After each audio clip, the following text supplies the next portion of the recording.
do here is go back.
Hey, what's going on, everybody? Another day, another stream going on. Of course, my sinuses aren't that good today, as is, as the last couple days. So, if you guys missed out on yesterday, I did a couple streams yesterday. If you guys missed them, first stream we did, we were playing Cards Against Humanity online, as we were doing the night before that. And we had a bit of fun, It was a little bit of a struggle in the beginning, but we got it to work. We got to manage. We had a good old time. And then after that, I didn't do a stream after that. Well, before that stream yesterday, I did a stream on PUBG. We did an episode of Chicken Squad. Hopefully, that's going to make a comeback here soon with the PUBG stream. So we did an episode of Chicken Squad if you guys missed that. And then we played a game of Cards Against Humanity.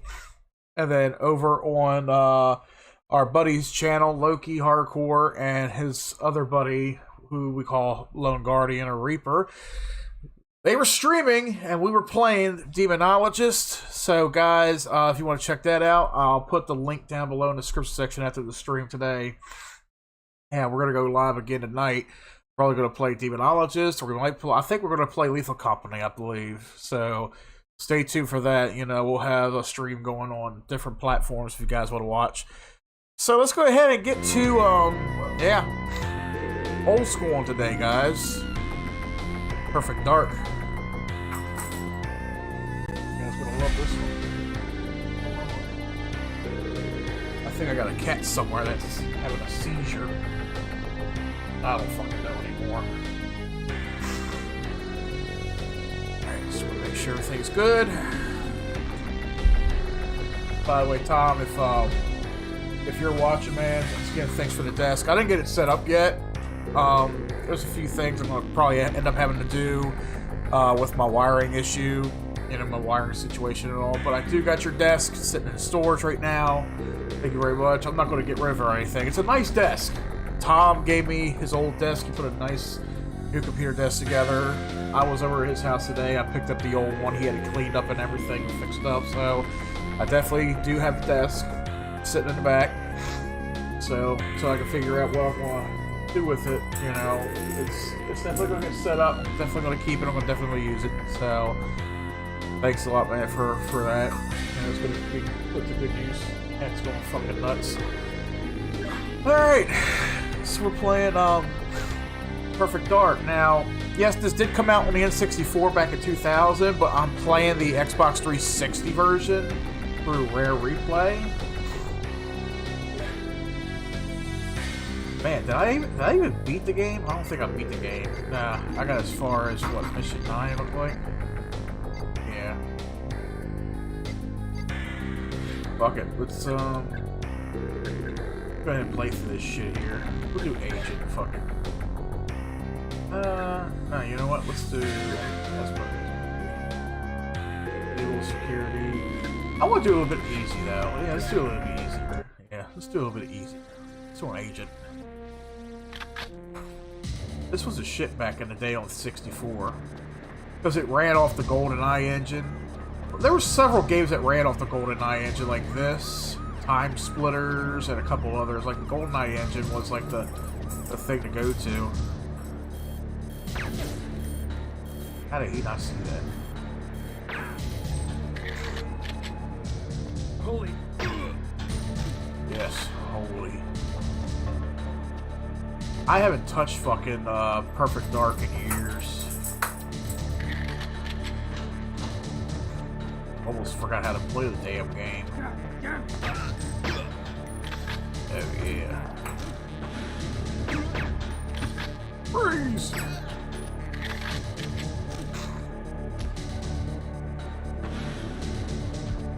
I know I gotta go all the way down. First, take out the garbage.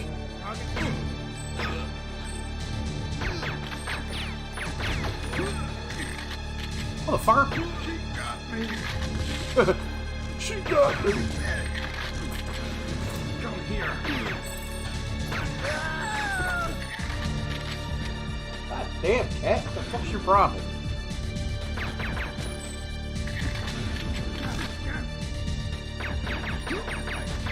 Why? Me. Guy's just running in place. Why?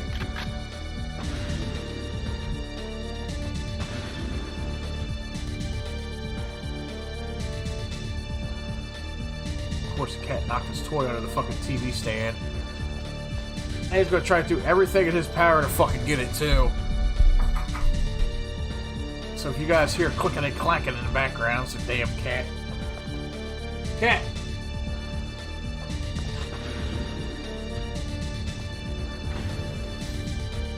Slot.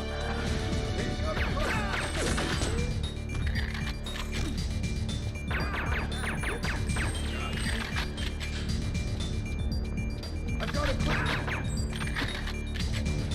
Intruder alert. We've got it. We got it! Ugh. Just a fucking soundboard for these goddamn characters back in the day, yeah.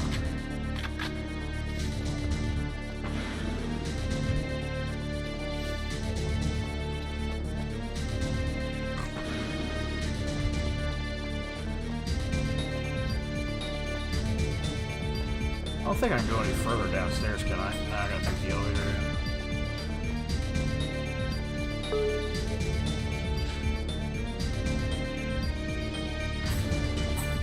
Watch, this thing's gonna go up, then it's gonna go down. Like, one of these just, like, goes up once, and then it goes down. Oh, this goes up twice. It's gonna go all the way down, though. It's like I gotta keep doing this just to take it all the way down.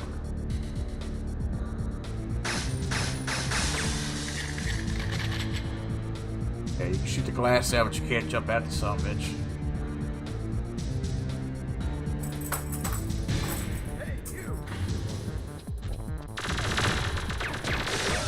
Imagine, like, back in the day for N64, this game really ate up a lot of memory resources because you had to have that that memory expansion pack to play this game. Basement elevator must be around here. I don't want to die. It's the way they scream and shit. I don't want to die. Gain interest to lie. Alright, what's the next one here? Let's see. Holograph. Radioactive.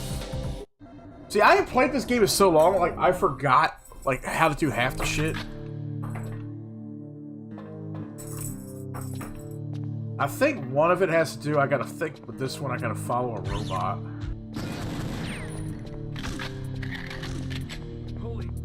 What?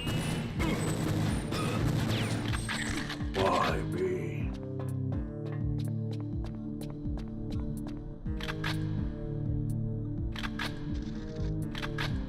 Okay.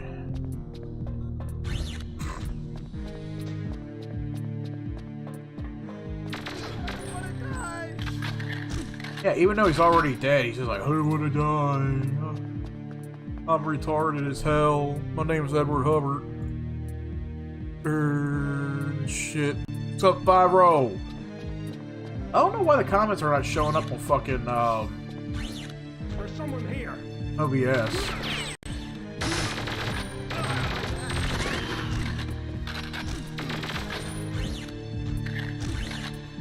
I've got a clear shot. No, the fuck you didn't. Motherfucker, I got a clear shot. Let's see. I need a holograph radioactive isotope. I don't even know what the fuck that does. Camera spy, data uplink. Oh, that's gonna be for like the end, I think. Never mind. Yeah. I know somewhere over here. I gotta follow the Roomba.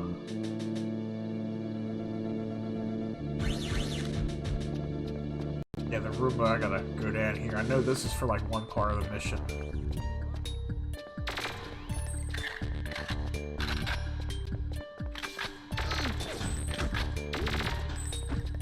I bet some people back in the day thought this was like the poor man's version of GoldenEye, but you know what? This game was like actually superior to GoldenEye in a sense, because even though the game ran off of its engine, the engine that did GoldenEye in, it's like this was way more advanced because of the way the not just the combat system, but the overall layout of the game, graphic wise and gameplay wise. Like the edge, like they took what made GoldenEye so good, and it's like they perfected on it. You know, they improved on it. Now, what's funny about Perfect Dark is it required the expansion pack, the expansion pack for the 64, to play the solo game, to play the single player game. But you could play the game on the regular pack. You'll just be playing the multiplayer. You just play the multiplayer. Multiplayer was 4-player split screen, against each other, or you could play against AI bots. So you could play the multiplayer part, but if you want to play the campaign, you had to have the expansion pack for the 64, which is very fucking odd. But you could definitely see why. Like, the animations and everything, it required a lot of memory data. Definitely required a lot of memory for its time. Because I guess you could say, like, with the N64, even though it was it was already 64-bit to begin with, I think the expansion module boosted it up to Help! Help! She's got a gun! and I will shoot you. But it's like it boosted it up to like 120, I think, 120 bits. So it gave that extra oomph of memory. And Perfect Dark wasn't the only game that required it. You know, games like Donkey Kong 64, couple of the, I think one of the, Legend of Zelda, Majora's Mask required it, I believe. I had a slew of games. I had a few games that required the expansion pack for it.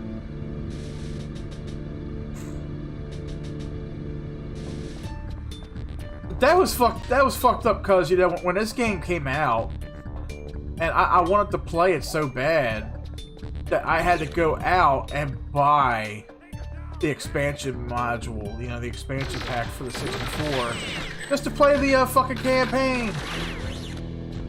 And I think that was maybe an extra $50 or $60 at the time, I think.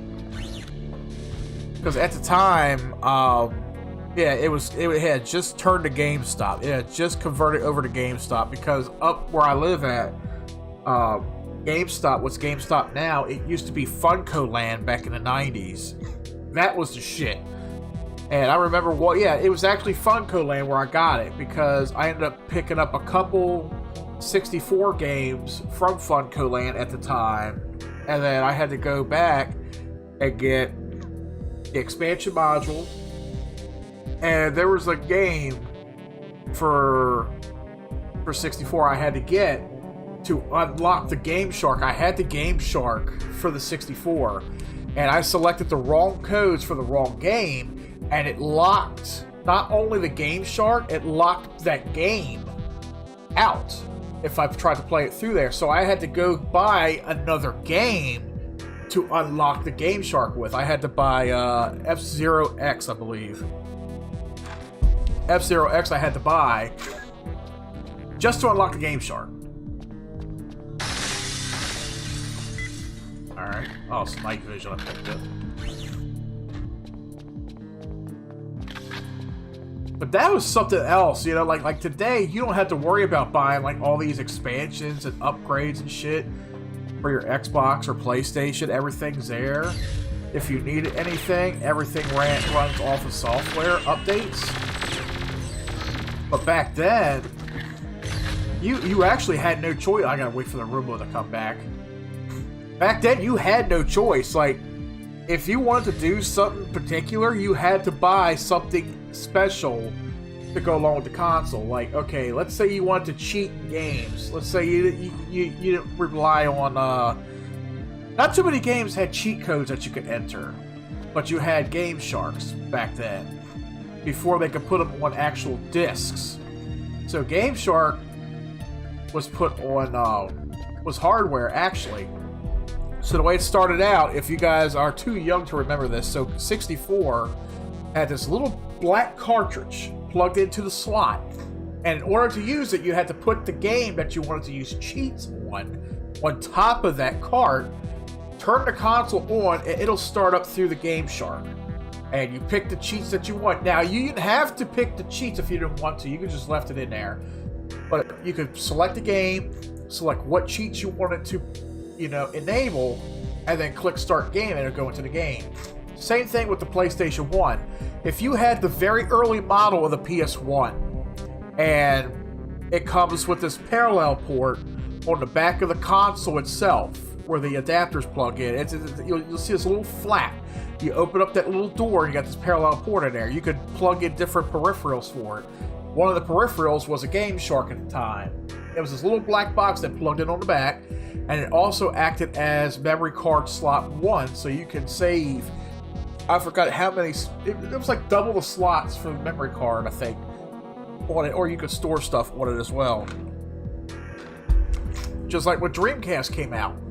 Dreamcast had the disc base, but you also had this little memory card that plugged into the controller that saved your game cheats on there. And of course, you know, that's where the swapping the disc came in, was early, you know, later PlayStation 1 and Dreamcast. Game Shark's been around for it's been around for a long time. Like, there's been other, I forgot the names of those peripherals. NES had one. You plug the cartridge into the NES thing and plug it into the NES console. Game Boy had one. Sega Genesis had one. So cheat codes have been around for such a long fucking time, you know? But I think it's like, what's unique about that kind of stuff? It's like, you gotta buy the peripherals. Nowadays, people don't believe in cheating in games, you know? But That's the highest security sector. back then, Dr. Powell's got holy fuck, man! Where the fuck y'all come from? But it's like, back then, if you didn't give two fucks, shit, you could just, you know, if you want to cheat, that's fine, whatever, you know? I did that with fucking Resident Evil and Silent Hill back in the day, just to beat the game, you know? Nowadays, sometimes you'll have games that will have cheat codes enabled inside the games. Like a lot of these Lego games, you can put cheat codes into them, and you're good to go. What's going on, Jeff? Oh, yeah, I just pulled it up on YouTube, man. What's going on, man? Playing some old school Perfect Dark back in the 64 days, man.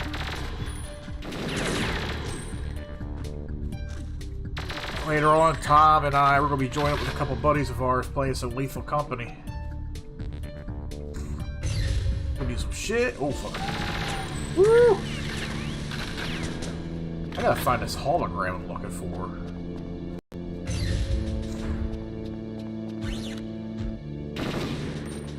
Bitch.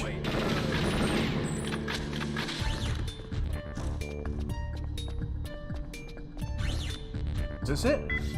That's a shield. Where the fuck's the holograph at? Holograph radioactive isotopes. How the fuck do you do that? I don't even fucking remember, to be honest. I ain't played this shit so goddamn long. I might as well just do a fucking bot game, you know? Put some bots on.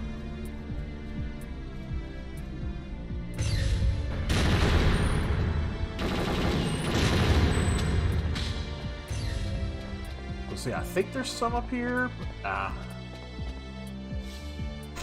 Door is locked. Oh, of course I need a key.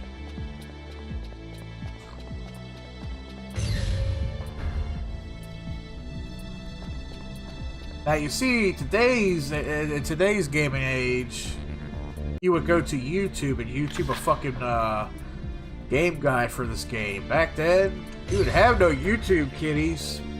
We had websites and we had game guides. Unfortunately, I was never lucky enough to, you know, to buy game guides. I didn't have the money for game guides. Would have been nice though. Game guides back then, shit, they were like what, $20 a book? Just for a single game? Nowadays... Oh. That motherfucker just popped up out of nowhere. God damn. Wow.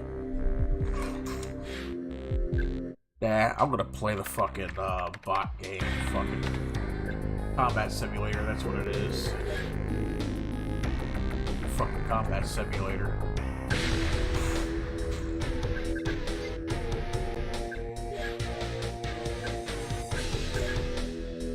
Let's see. It's set up.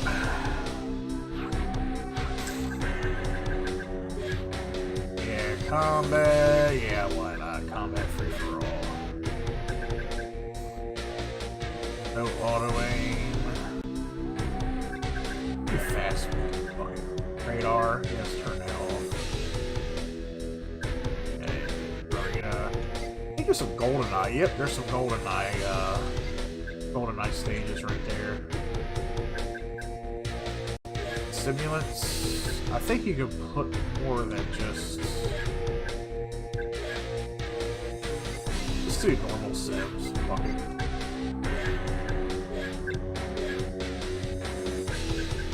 I thought you could add more to that. Guess I couldn't.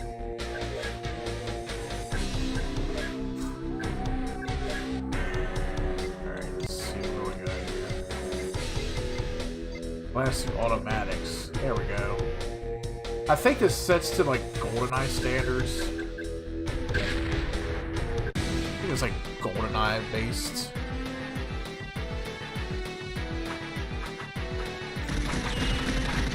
Holy shit, I gotta get a fucking gun. Oh no! Oh no! Yeah, this is a classic GoldenEye weapon, the claw. Where the hell did he go?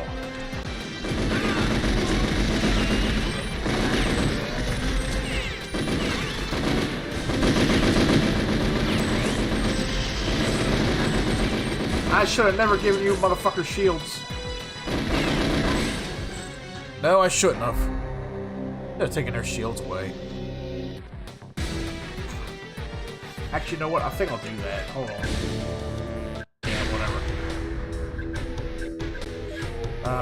Let's see here.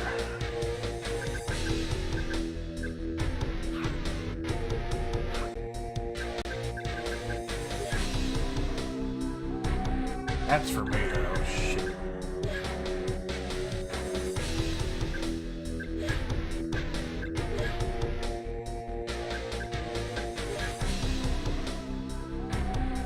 Special simulants?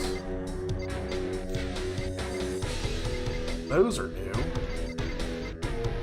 Never really noticed those. What the fuck is that? Holy shit, it's the Rock. With hair. I think some of these heads are like, what do you call them? The developers? People who develop the game and shit.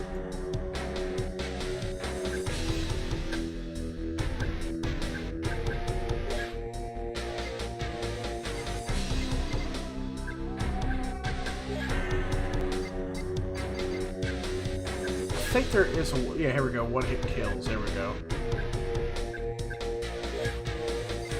Let's set that to classic pistols. There we go. One hit kill these motherfuckers. Before I do this, anything, let me see here. Controls. I gotta up my sensitivity just a little bit. There we go. I don't want it to be too loose, but I don't want it to be too tight.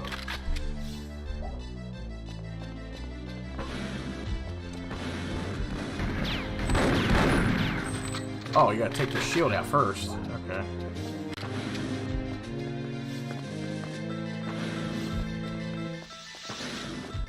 Fighting against 4 of these motherfuckers.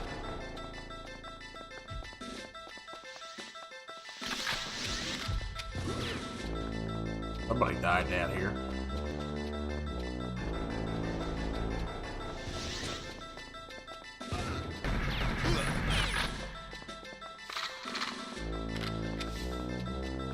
Doesn't feel quite like GoldenEye, but it's close enough. Actually, I can always switch over to GoldenEye. I have GoldenEye on here too.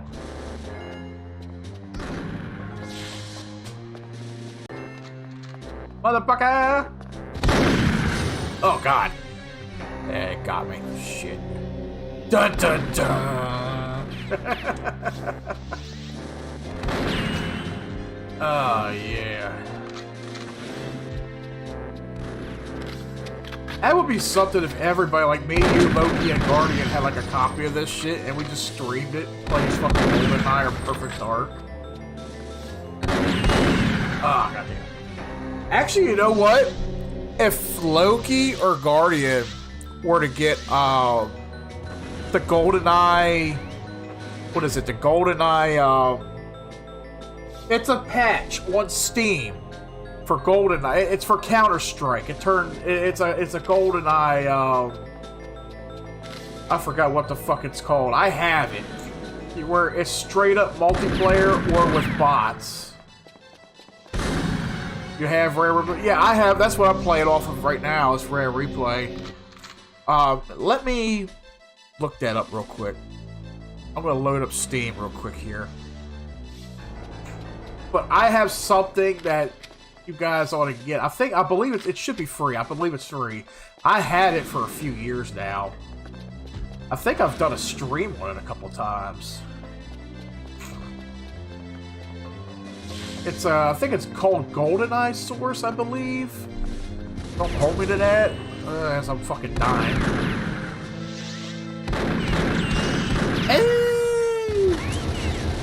Hey. Let me see here. It's under G. Yeah, it's GoldenEye Source 5.0. See some information. This is a non-Steam gamer mod. Steam will still manage launching the game for you. Yeah, it's called GoldenEye Source. It's ran through Steam. I don't think you can find it in the Steam store, but you can probably still download it online. Let me see. GoldenEye Source.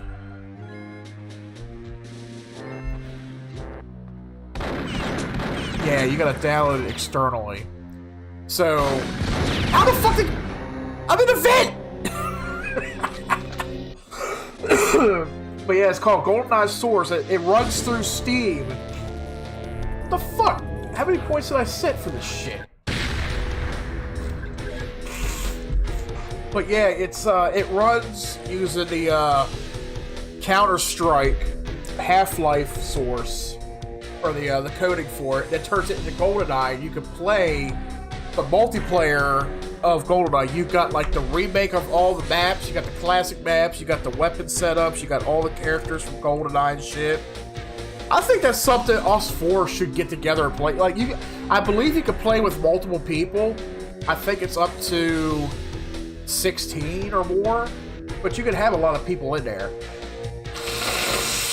Just like the four of us playing against fucking bots in that game or something, you know? I'll mention it to the guys tonight when we go live. That's gonna be some shit right there. Shit, I think I'm out of spray. I'm about to go out to the store and get some more spray, goddamn. Let's see, advanced controls, that's controller.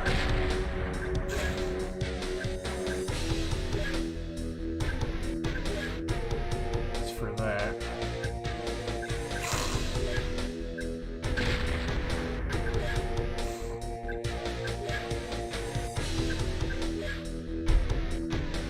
Oh, limits. Limits, that's what it is. Limits, okay. Let's get rid of that. Let's move the, I want to go for like 40. There we go, 40. I'm not playing on teams, so... What others do we have? Complex, Temple... let's do Complex, fuck it. Different character. You're a James Bond character here. Oh, wait a minute, fuck it, I'll be the soldier. I'll be the alien, there we go. Mayan soldier. There, I'll be the fucking alien. Scare the fuck out of him. Oh shit! He's the same size as Oddjob. Nice. There we go, I got an Oddjob character. And you know anybody who plays GoldenEye, they gotta pick fucking Oddjob. They're an asshole. Because they know the guy, he's a fucking bitch. Oddjob's like half the size of these motherfuckers, you know? Anybody who plays GoldenEye will always have to pick fucking Oddjob if they want to be an asshole. It's like, you can't hit me unless you're aiming downward. That's when I fucking kneel down and just fucking scroll through the damn map on 2 knees.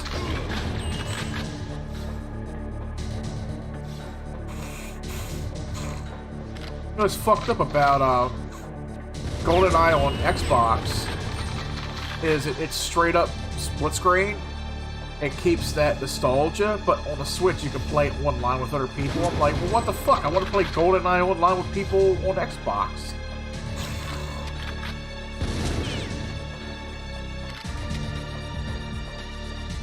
I don't know, maybe sometime in the future Rare will be like, oh, we're gonna add a multiplayer to GoldenEye finally. That or people need to start complaining about it.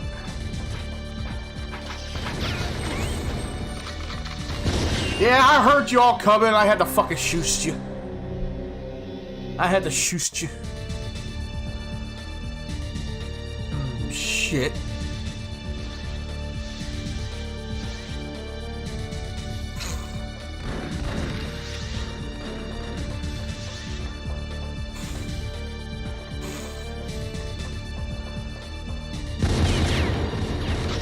Ah! I shouldn't have tried to fist him. Maybe he fisted me, Daddy.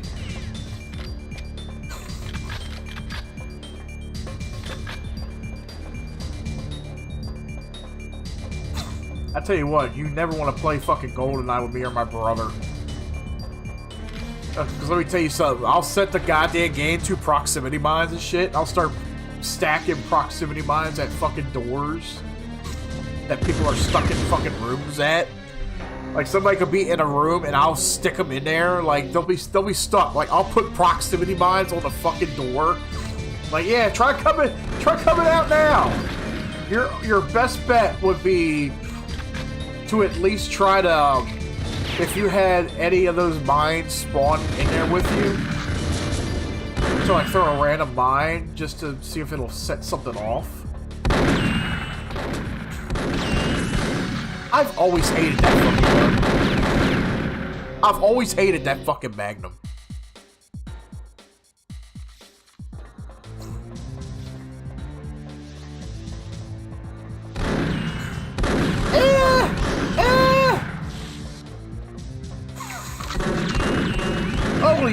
shit! He followed me! God damn, leave me alone, motherfucker!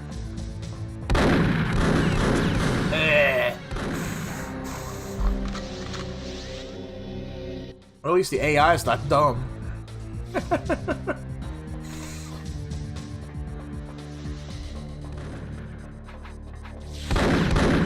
Somebody's throwing fists. Shit!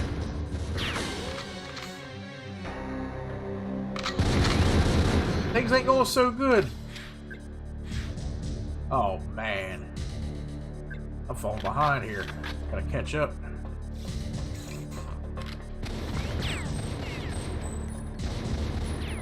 Motherfucker! Stop dancing! Ooh, he got a ball shot.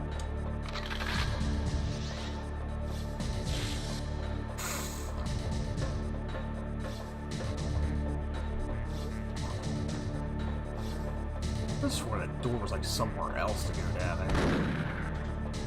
there. Huh?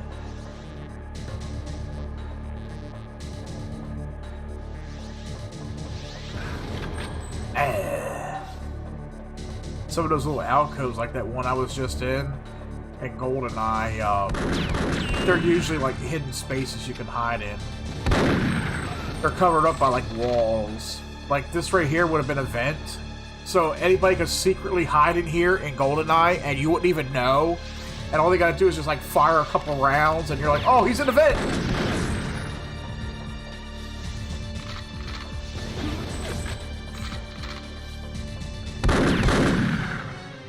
See, boys and girls, this games like this in GoldenEye, this is where fucking men were made right here. Men were made in these games. This is where we fought dirty. It was some dirty fighting work going on here.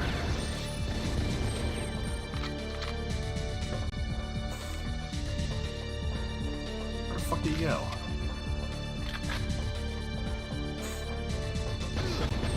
Ooh, he got a fucking nuts shot.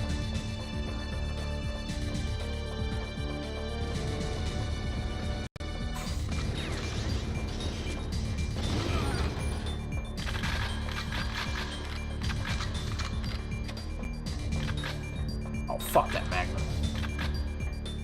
I'll take these. I might set it to explosive stuff next. My mind served me correct. Yep. Climb up here. This was the ultimate asshole move too in fucking Perfect Dark. Always climb up this vent and hide up here until somebody fucking comes up.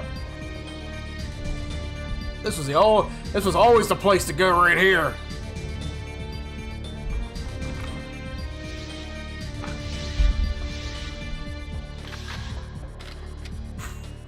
Whee!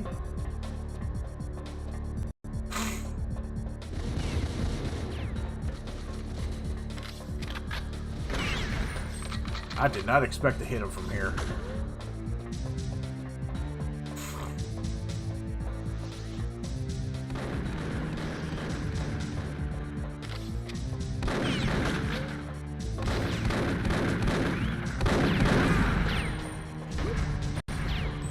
Oh, he just disappeared. What, Lehman? I like the sounds they make when they fucking die in the campaign. He got me.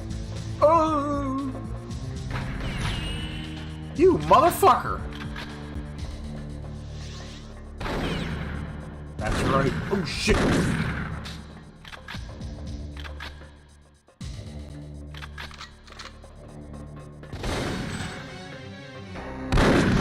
What? I hit you, asshole.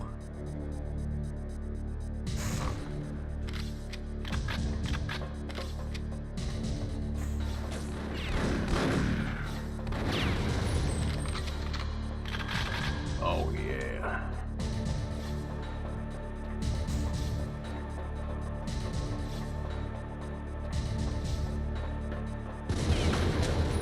I saw you. Thanks for eliminating my problem for me.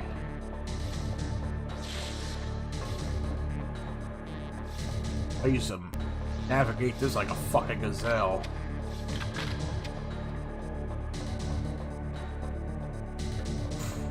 But I would repeat like the same area like 5 times in a row.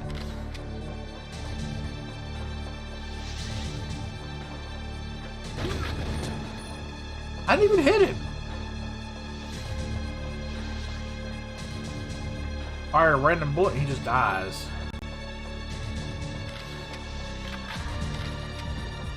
I think I remember in the 64 version it had more levels from GoldenEye added to it.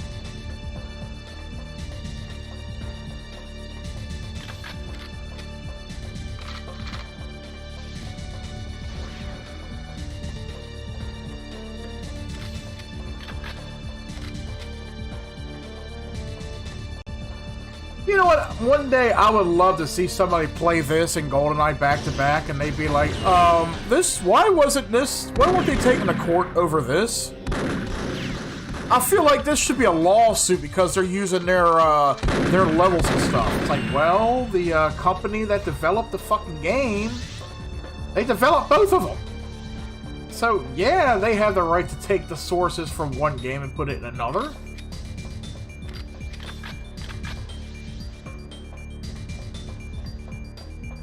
Like, these are both rare games, you know? It's like, it's worked off the same engine that GoldenEye was based on. I was like, why not? Make it feel like GoldenEye, but kind of like next generation base. And what's cool about Perfect Dark is, for the longest time, GoldenEye was in such... It was thrown in the air, you know, because they were trying to figure out, okay, what's going on with GoldenEye? Like, who owns the rights to GoldenEye? Where's GoldenEye going to be released? Are they going to put it on modern consoles? Is it Nintendo? Is it Xbox? Because Xbox bought Rare, but, you know, Nintendo still holds copyright to some Rare games like Donkey Kong. So it's like, okay, Donkey Kong will never come to Xbox, but GoldenEye could. There's always been like some kind of big debacle, you know, in court and everything, I think, with when it comes to Rare with that game. I think, you know, it's Rare and Nintendo and Xbox, you know, for so fucking many years, you know, because they were like, they want to put it on Xbox. Nintendo didn't want that, you know. Nintendo, well, released on the 64, should remain a Nintendo game. Like, nah, we own it, you know, we're bought out by the Xbox. So there was just so much red tape that they had to go through, you know, with this GoldenEye to get it released. And the thing, it took what, 20 years? 20 years or so with that fight. Maybe about close to 20 years, maybe, depending on when they I think they wanted to originally release it on Xbox 360, and that's where the whole thing came into play. Something like that.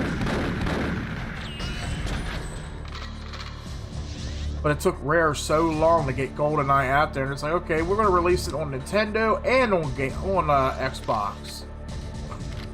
So I guess they came to an agreement deal with that, I guess. I don't know. But then it's like, you've got a night and day version of GoldenEye on both consoles. Like, Xbox has their traditional, hey, four-player split screen, you know, co-op. No online play, so it's going to be basically the Xbox version of the Nintendo 64 version. Okay, that's cool. You can play, you can use your Xbox controllers. You can map your controls with it and shit.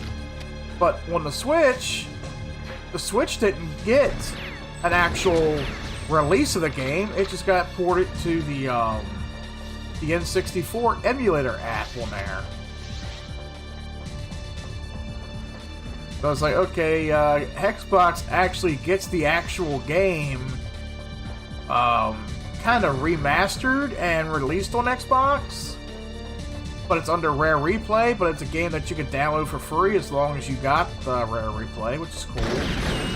Whereas on Nintendo Switch, you gotta pay. You gotta pay for the Nintendo Online to get that service, just to get the Nintendo 64 emulator just so you can play GoldenEye. So you gotta pay to play GoldenEye, whereas one here, as long as you got either Game Pass or Rare Replay, it doesn't matter. If you got one or the other, you're able to play GoldenEye on Xbox, which is pretty cool. They finally brought it to Xbox.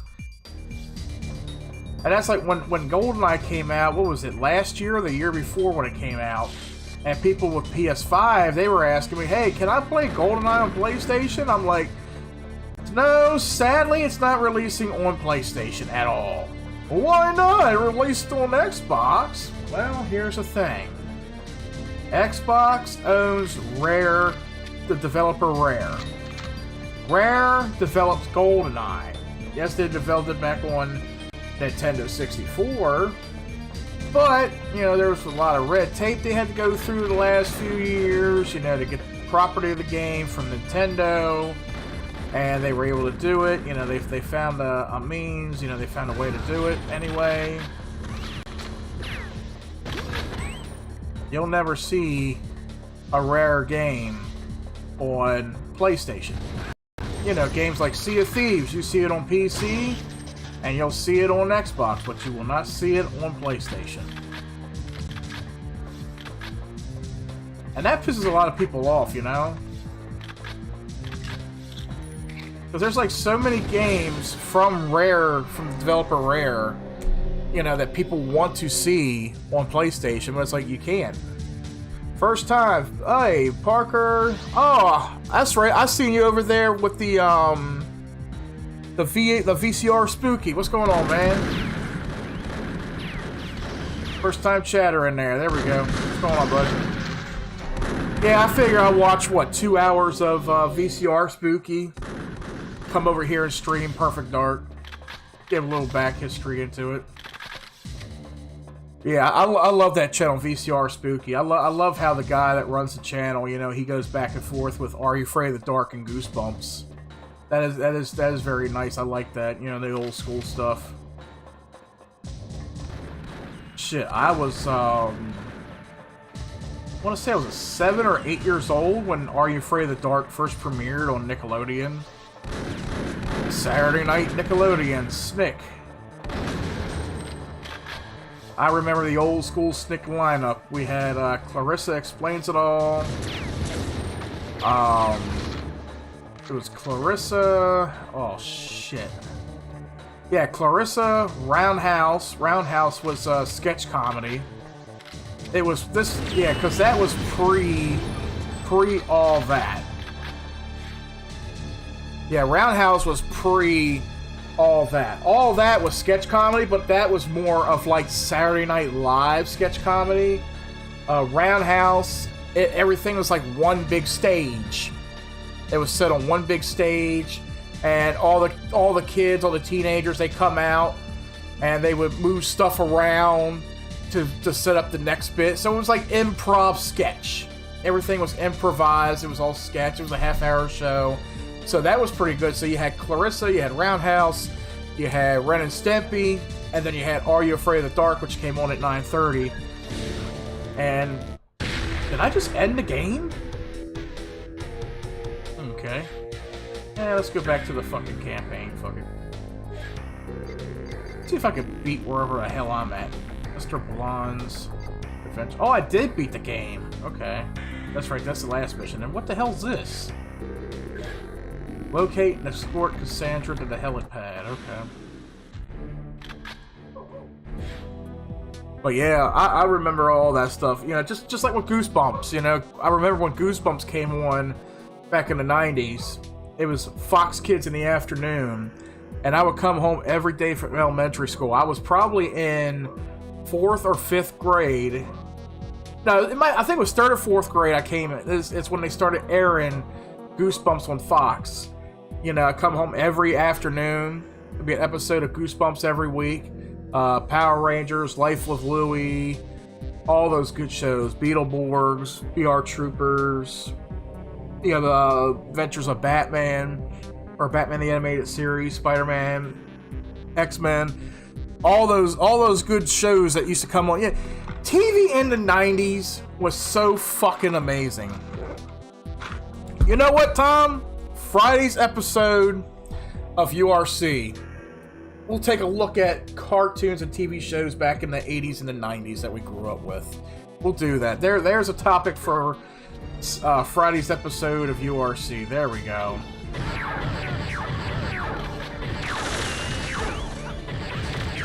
Oh my god, there's so many of them!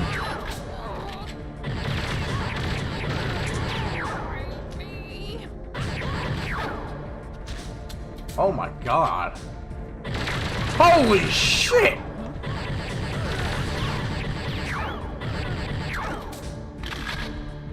It's supposed to be like one of the hardest fucking missions in the game. But yeah, back in the 90s, you know, we had so many good shows. Used to come on Nickelodeon, Fox, UPN. We had UPN 20. Oh my god, they had cartoons and like cartoons like Darkwing Duck, Bonkers, you know, all the Disney cartoons like Gargoyles and shit. Man, that was a time to be a kid right there. Like nowadays, kids, they come home, they spend time on the fucking computers or the telephones and shit, you know, cell phones and stuff. But back then, man, we were playing with other toys. You know, we had action figures, but we just the shows on TV alone, you know, like we had some amazing shows on TV. Nickelodeon, early Cartoon Network. Oh my god. Yeah, if you guys are into nostalgia, give us a follow on here or on YouTube. Friday. My buddy Tom, he's in the chat, CYPHER. We do a podcast every Friday morning called Utter Random Crap, and we talk about anything random, you know, any random topics. So we'll definitely talk about that. Any shows that we do, any podcasts we do, if you guys want to be part of it, let us know. All you got to do is join the Discord.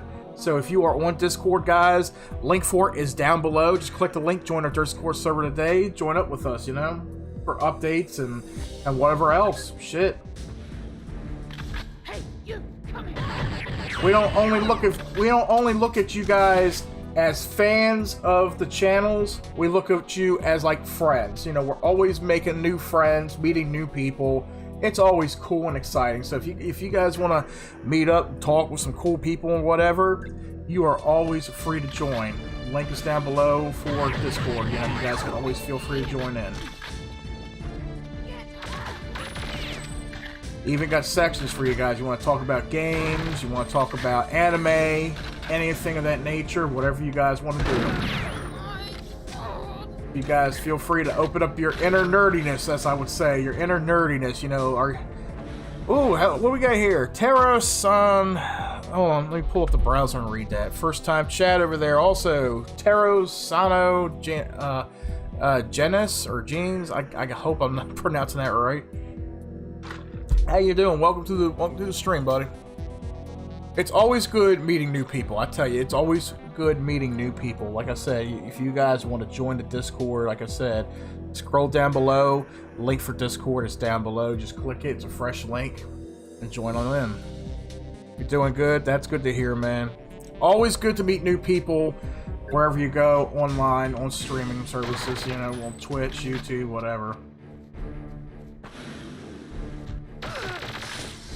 Because I tell you what, I know a lot of these big streamers, a lot of these big game streamers and all, they do interact with their fans and all, but they probably don't do a whole lot, like, more than that, you know? Like with us, if you guys have questions, if you guys want to chill out, hang with everybody, you know, chat about this, chat about that, we are always good to go. That's why we always invite people to Discord, if you guys want to do anything.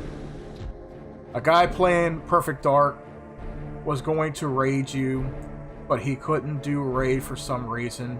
Just came from his streams. Okay.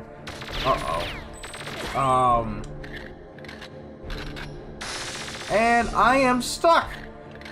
I don't know how it happened. I am stuck. Alright, we will just redo that one. A guy playing Perfect Dark was going to raid me, but he couldn't do raid for some reason. Oh, probably because I don't know. I'm playing on Xbox. I got the rare replay version of Perfect Dark. It just came from a stream. Cool. Yeah, so I can tell people, everybody's welcome to come on over. Everybody's welcome. Join Discord, join us on social media, whatever. You know, we interact with everybody. Anybody and everybody, you know, we interact with.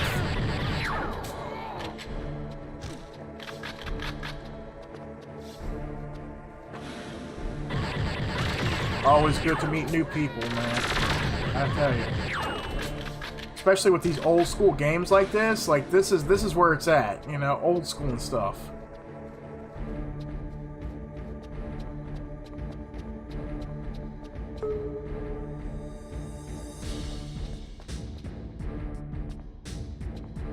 Also, we don't just do old school stuff. We also do, you know, new console games as well. We do podcasting.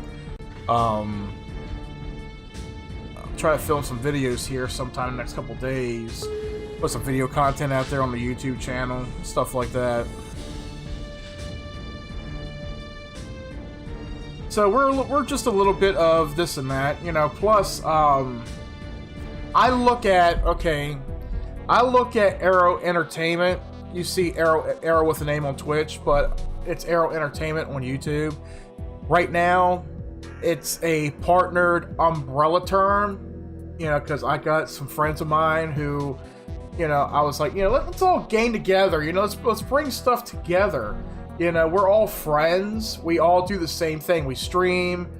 We make video content and stuff. You know, we hang out. Everything's pretty cool. So there's more to Arrow Entertainment than just me. You know, there's my buddy CYPHER. He runs his stuff. He's got streams and videos he does. And we're also bringing aboard another friend of ours, Loki, who's in charge of what he calls Whispering Tree Productions, I think he said it was. Yeah. Whispering Tree Productions. So we got a lot going on. So like just later tonight after this stream sometime, we're going to be streaming probably Lethal Company or Demonologist. So it'll be live on here. It'll also be live on their channels as well. I gotta take a phone call real quick, guys. But stand by, stay tuned.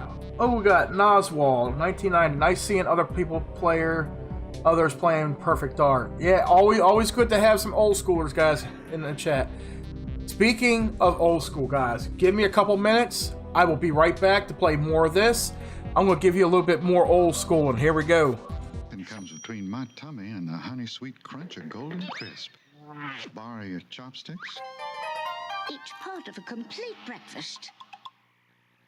Did you ever throw in a row? Done it. Won it. Dreamed it. Play it. Knocked it. Missed it. Blocked it. Socked it. Dunked it. Blew it. Lost it. Lost it. But have you ever? Yes! Throw in a row. Do it. Welcome to Snick, Saturday night Nickelodeon. Now you'll know what everyone's talking about on Monday morning. More Clarissa, more Snick after this. It's not that I want to see other people, it's just... You deserve better than me. It's that old saying. I want to let you be free. If you love them. Alrighty. Back to the stream, guys. How'd y'all like that little bit of nostalgia? 90s commercials. That really throws you guys back, don't it? Oh boy, let's see what's going on over here. Alrighty. It's good to see new people coming in, chatting with you guys. You know, if you guys want to be part of it, always feel free. Alright, so we got somebody new. That must be you, dude. Tara. Tara Genis. I hope I pronounced that right. I'm not too sure. But thank you for the follow, man. Definitely. Or you subscribed on YouTube. Oh, shit. YouTube subscriber. There we go. Definitely thank you for the subscribe, buddy. We're old. It's good to be old. You know, it's funny. It's like, I miss my childhood, but it's always good to be old because we can reminisce about the good times and feel good about it and shit. And not having to deal with all this new stuff, you know, like nowadays, like the fucking music today and all. Like, okay, oh, Noswall has followed. Whoa, getting some new followers. Hell yeah. Thank you, guys. Thank you very much for the follow and the subscriptions, guys. Definitely. Yeah, like I said, guys, you know, we're a group of streamers. I'm doing my thing right now. Later on tonight, we're going to be doing something else, streaming something else. Hopefully you guys like it. Like I said, if you guys are on Discord and you want to hang out with us, if you want to chill with us, talk with us, whatever, like I said, links for Discord's down below. You can join the Discord server. We can have a grand old time. You can get updates on there. You can meet new people, have fun and shit. It's all good, but definitely thank you guys so much. Play some more Perfect Dark. Perfect Dark is the shit, ain't it?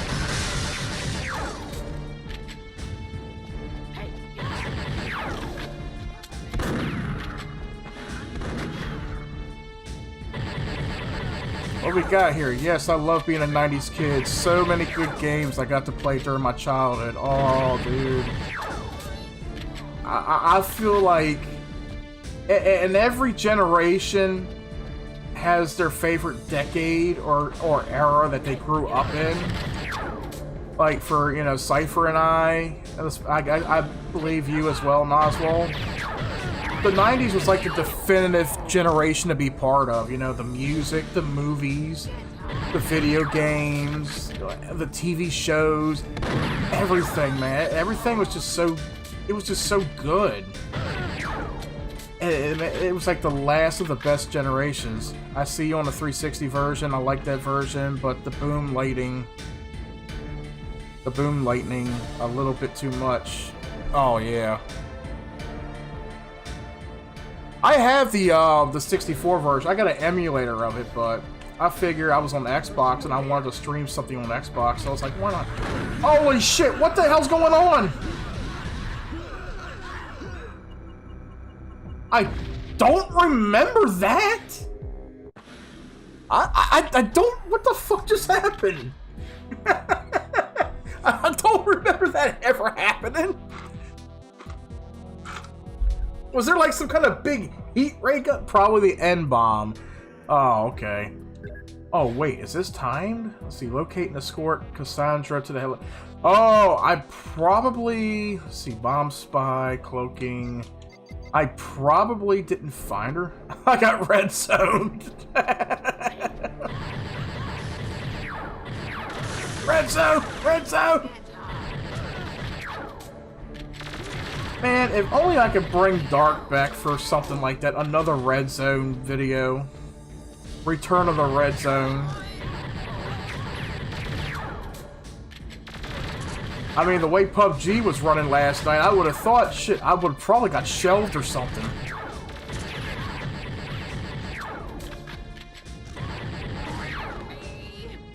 Alright. God, how many of you are there? That's new.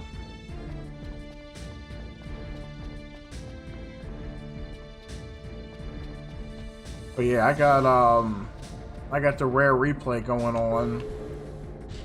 Let's see, what difficulty do you have it on? I think I got it on easy though. Yeah, I believe it's on easy. Yeah, I got it on agent, which is easy.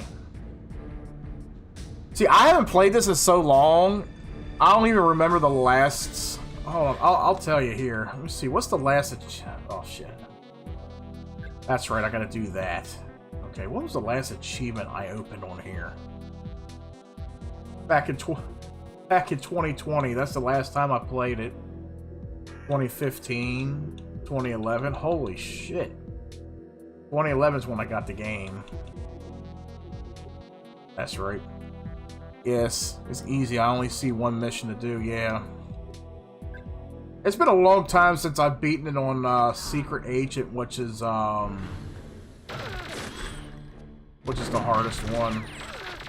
Actually, I think there's 4 difficulty settings. I think you unlock the 4th one after you beat Secret Agent. Kind of like with GoldenEye.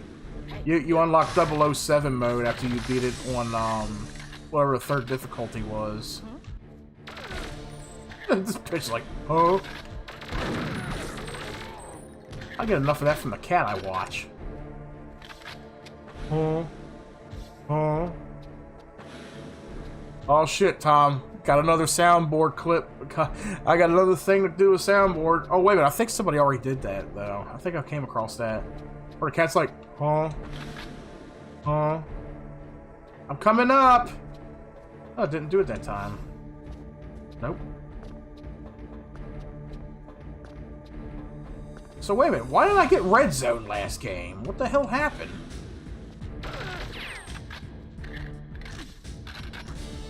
Yes, there are 4 difficulties let you customize the AI like GoldenEye. Yeah, that's what I thought. Yeah.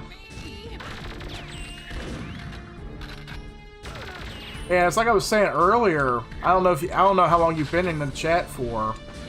So when I first got this way back on the N64, like it was something else. Like I just fell in love with this game. Like I loved GoldenEye so much back in the day. And when I got this game, there was something, I forgot what it was, there was something appealing about it to me where I had to get it. And I love how it plays on the GoldenEye engine. So when I bought the game for the 64, I had the Jungle Green 64. Remember when those consoles came out and they were all colorful? They were see-through, but they had different colors. There was the purple one, blue, I think it was called Ice. You had the orange, the green, you had the smoke black. I think there were six or 7 different color consoles. I had the Jungle Green that coincide with Donkey Kong 64, but I didn't get Donkey Kong 64 bundled with mine. And of course, they all came bundled with the regular memory expansion. So when I bought Perfect Dark, I didn't know I needed a expansion pack for it. I didn't know what an expansion pack was. All I know is you just put the game in, you play it, you know? So when I bought Perfect Dark, all I was able to play was the multiplayer. And I was just going around shooting bots. I was like, okay, can I play the story? Can I play the story? No, the story was locked. So I'm like, what the hell am I doing wrong here? So I had to look it up online, you know, and around that time is when we had dial-up internet, you know. We were basing our internet off the phone line, so we had dial-up internet, so I had to wait 5 minutes for it to load up, and then, of course, the website took forever to load, you know. So I'm looking online, and it's like, you need the N64 expansion module. I'm like, what the fuck is that? So I went to FuncoLand, as I was stating earlier, because FuncoLand was still in the Glen Burnie area in Maryland. And this was before they transitioned into GameStop. And with the FuncoLand, we were talking to the guy. I was telling him, he's like, yeah, you got to buy the expansion card for it, which is more memory, but it's for certain games too. There's certain games that require more memory on the console. So I think we ended up paying, I don't know, 40, 50, I think it was like $40 or $50 for the expansion module at the time. So I brought it home. It was a bitch taking the old one out. I had to take 2 butter knives, stick them in between on both sides, and just kind of shimmy it out of the slot, and then put the new one in, and then start it up. I was like, okay, yeah, I can play the campaign now. Holy shit! But there were so many games that required it, like Donkey Kong 64 required it, Perfect Dark required it. One of the Legend of Zelda games needed it. I think. I want to say... Hold on. Hold that thought. I got another phone call coming in, so be right back, guys. He waxes his chest. Dinosaur making is not a legitimate profession at all. Eastpak backpacks come with a lifetime guarantee against defects. If only the same could be said for boyfriends. He bites his toenails. Ugh. Alright, I'm about to shut my phone off. Yeah, DK game needed it. Yeah, Donkey Kong definitely needed it. Just like I was talking about Game Shark earlier, the physical Game Shark for the 64. I ended up selecting the wrong cheat codes at the time for a certain game, and it locked the Game Shark, and I needed a specific game to unlock it, which was weird. Because there was like 3 different games that were used on the Game Shark particularly in a certain way. And for some reason, it was like, to me, F-Zero X seemed appealing, because I didn't like the other two. I forgot what the other two were. But I picked F-Zero X, and as soon as I popped that in to the Game Shark, it unlocked it. So now I could use a Game Shark, and I was like, okay, now I know what not to do. But I played F-Zero X, and I loved it. It's a really good futuristic racer. I really did enjoy that. So I like playing that a lot.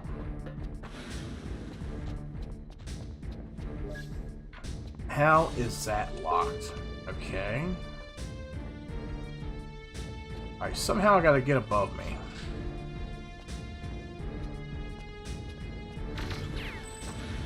Where the hell did he come from at?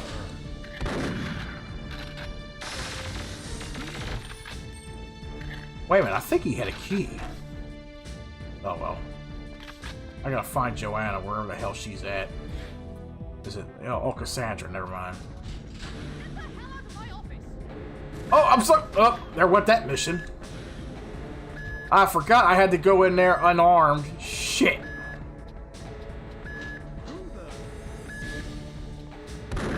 Yep, I ruined that mission. I forgot I had to, that's right, I remember that mission now. I remember that now. Because I had to go in there and escort her out, but I had to go in unarmed. That's right. Did she just literally shake her ass in front of me? She just did this like little ass shaking. This little ass twerk. I fired a round up her ass and she had to shake it off.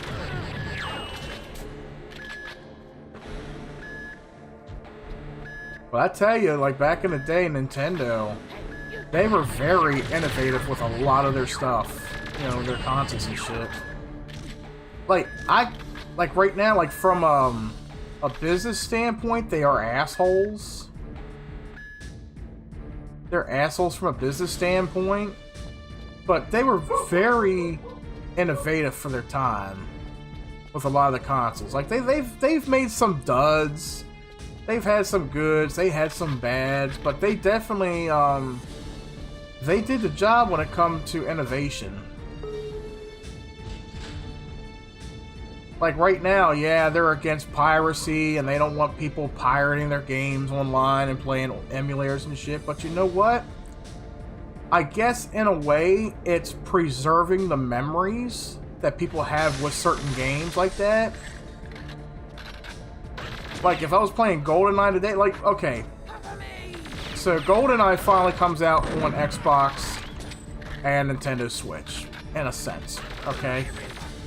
But for so many years, people have been wanting to play GoldenEye.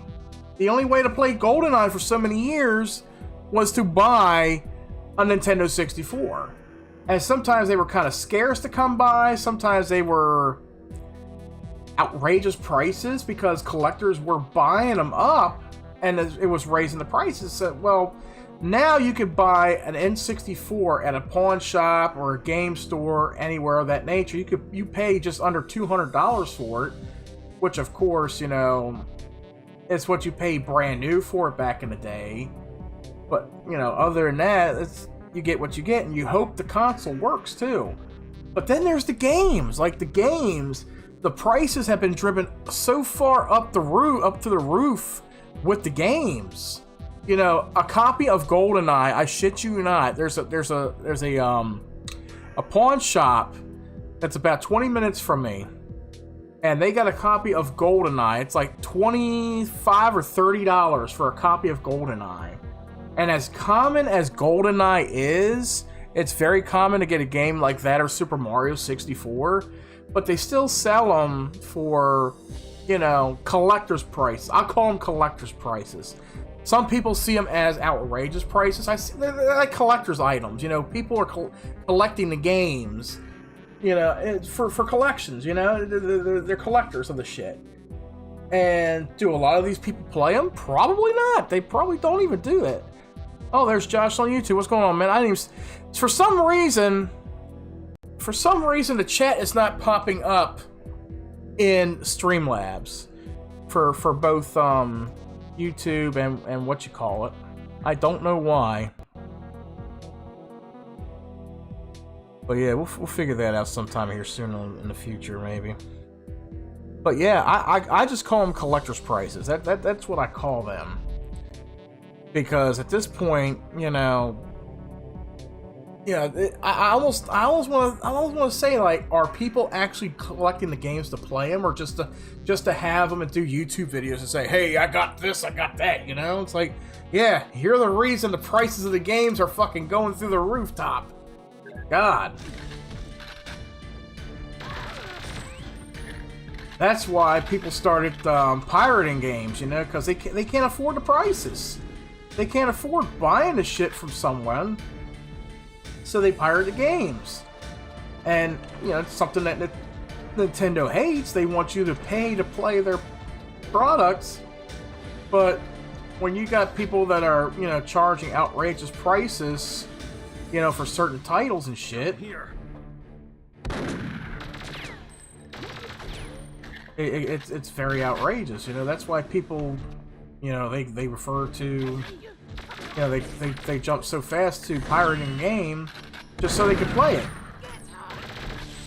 Do I got emulators and ROMs? Yes, I do. I got just about every single NES, SNES, Genesis, 64 games. I have a shit ton of games on my computer.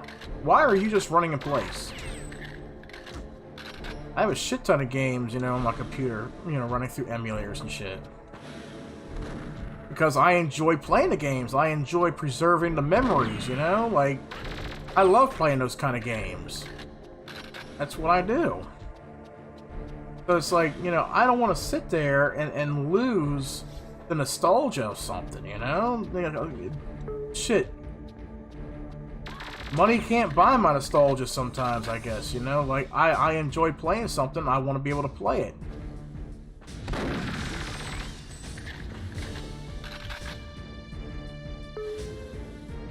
Alright, alright, I cannot go in that office yet. I gotta remember not to go in that office yet. I gotta disarm myself.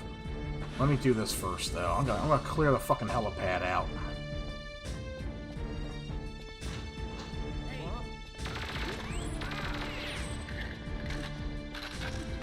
I'm gonna clear this area out first.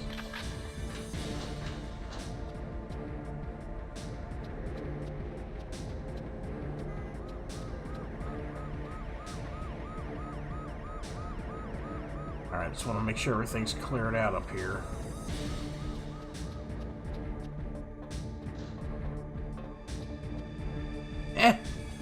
Let's say, don't get me shelved in there again.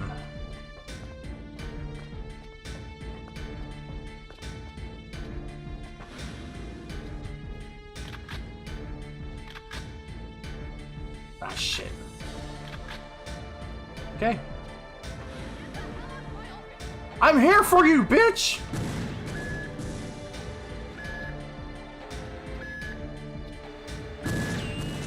I'm here to take you out! It's me! Don't you recognize me?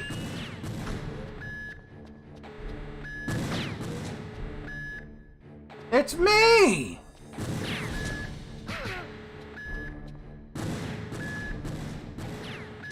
You're a horrible shot, you know that? Ow.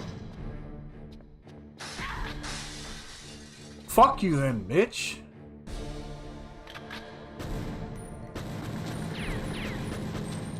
Fine, I'll take the helicopter out of here. I don't give a shit. There's a way of getting in there. I think I gotta do everything stealthy. Maybe that's what I should have done. I think this mission's supposed to be done stealthed. I remember doing it way back when on 64. Fuck it. Get me out of here. Let me... Oh my god. Fine. I'll just leave it. Fuck it. Wow. What is counter operative? Oh, that's that.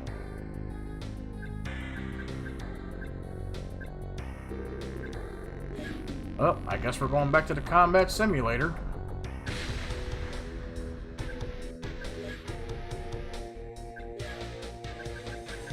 Let me pick another map here.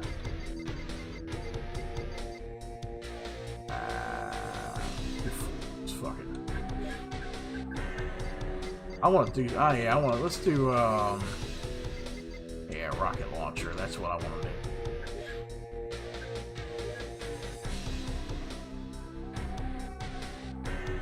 1 in 30.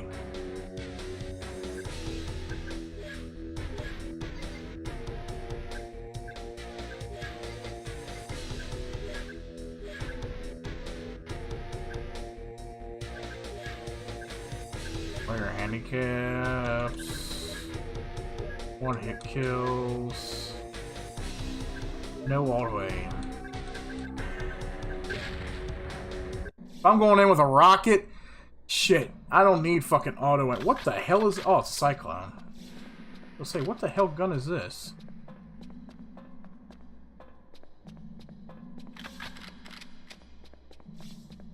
This is the one where you feed the little disc through it. It's like...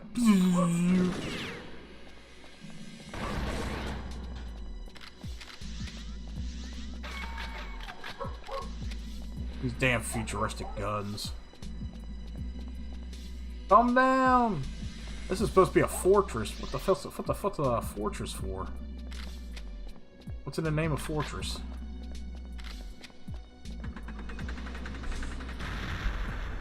Well... Hey Hoyt! I saw you were arguing with some woke tards earlier. Yes, I was, man. What's going on, bud? Yeah, I think I won that conversation though, Hoyt. I think I won that conversation big. I offended them pretty good, and they're like, ugh. I enjoy it. I was sitting with my buddy Tom earlier. He got a new computer desk set up. I took his old one off his hands. That's definitely going to be a nice future project. I was looking at it. I was like, I'm going to figure out how I could do my wiring situation with that desk too. Where the hell did that come from? Sugar Ghetto. This is the PvP.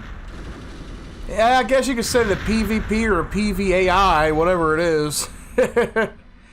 Yeah, I'm just going back and forth with the what the hell is this? The combat simulator. The combat simulator, yeah. That's just going back and forth with that in the campaign. It is what it is. But yeah, welcome to the chat there. Shiguru Ghetto. Okay, Shiguru Ghetto. That's how it's pronounced, okay. Okay, always good to meet new people in the chats, whether you're on YouTube or on Twitch. I saw the 007 assets got Perfect Dark reskin, so I was just checking in. I never tried this mode. What's up, dude? Yeah, Perfect Dark. Even though this is the 360, the 360 version. Yeah, Perfect Dark. When that came out way back on N64, this was like this was really big. Yeah. Oh, you got the PC port too? Oh, nice. And I think Rare Replay is on PC also, I believe. That's right. Playing on mouse and keyboard feels great. You know what? I want to do that though. That's what I want to do, is play like GoldenEye, the actual GoldenEye and Perfect Dark with a keyboard and mouse. That's what I want to do right there. But yeah, when this game came out way back on N64, it was a big hit. Like, it was something else, you know, running off of the GoldenEye engine back then. And you know, it was just much more than just playing the multiplayer. You know, it has a banging campaign too. Still gonna finish PD before I move on to 007. Oh hell yeah, man! Yeah, because GoldenEye was free with Rare Replay. Yeah, if you never played GoldenEye, I'm pretty sure you have. But if anybody's never played GoldenEye, oh my god, you're missing out on something amazing. Like, GoldenEye was the titular thing to go to back in the day before Halo and Call of Duty, you know? Yeah, you were playing on co-op on Parsec just a minute ago. Oh, okay. Not doing so hot. I'm not even finding this rocket launcher. There's supposed to be a rocket launcher somewhere around here. Spawns around here somewhere. Holy shit. But yeah, I do a lot of streaming with usually modern games that I got, but I'd rather go. I like to go back to do some old school stuff like this. Old school's where it's at, you know, because I feel like when it comes to games like this, they're being forgotten, left behind in a sense. Like, the younger generation does not know what it's like to enjoy true gaming. Like, to a lot of younger people, it's Call of Duty. It's Battlefield nowadays. It's Among Us, Roblox, Minecraft. Like, guys, like, I love getting my kids into, like, newer things. They'll see me play certain things and they'll want to try it out. I mean, of course, they'll get bored after a while, but it's like, nobody knows. Like, kids do not know nowadays what it was like. Yeah, this game holds up to modern standards. Yes, it does. It's crazy. We got a remake confirmed, and it's just forever delayed. I know. And I was gonna want to play that too, the remake that they were talking about. But it's like, it's in development, but it's like taking. I think it's, to me, it's going the route that Duke Nukem Forever took, because it took forever for Duke Nukem Forever to come out, literally. And when it came out, like, I'll admit, like, with Duke Nukem Forever, I definitely did enjoy it for what it was, even though it felt like a very unfinished game. What's my favorite video game or console? It's almost hard to say, Hoyt. I do want to say, like, as much as I love the 64 and the PS1, I gotta give props to Dreamcast. Dreamcast was Sega's last best effort in the console market. But the thing is, man, I think I set these motherfuckers too hard. But when it came to the console market, like, the Dreamcast was the last best effort that Sega had to offer. Jesus Christ! All right, I'm changing maps on this fucking fuck this map. All right, we're doing an old school GoldenEye map. We'll do that. But yeah, Dreamcast, bro, doesn't miss. No, they don't. I got them set to normal too. So it's like, Dreamcast, even though they said, like, sale-wise, it didn't do good, but what killed it off was, one of the biggest things that killed it off was PlayStation had the PS2 come out a year later. And everybody was getting the PS2 because PS2 had the DVD player. The games were going to be much better than what the Dreamcast has. It's going to be a bigger library, all that stuff, which it was. I think Dreamcast was so underrated. I think it was heavily underrated. Like, the Dreamcast had a lot of good titles under its belt. It had a lot of good games, and games were burnable early too, which that's another reason too. That was another reason why it died off. The sales weren't there.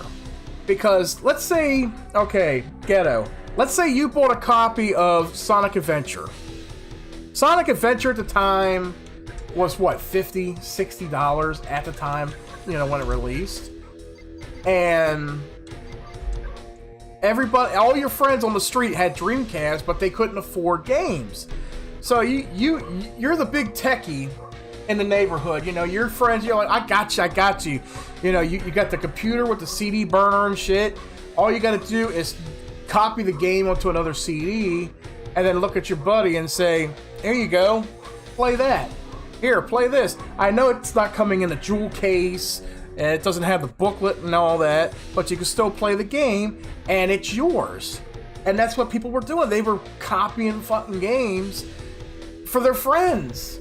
Or they would go to Blockbuster or Hollywood Video, rent a game, burn it, take it back. Hey, it's yours. You didn't care if it came with the jewel case and the booklet. You had the game. So that's where the sales were killed off as well. People were burning the games. Nobody was buying the content. So a lot of these developers, they were losing out on a lot of money under Dreamcast because, you know, they didn't check their consoles properly. Their consoles was set up to play copyrighted stuff, you know, to play you know, pirated games. Ninja Gaiden on Dreamcast. Yes. Oh, there was a PlayStation 1 emulator. What was it called? It was Bleemcast. B-L-E-M. Yeah, it's Bleemcast.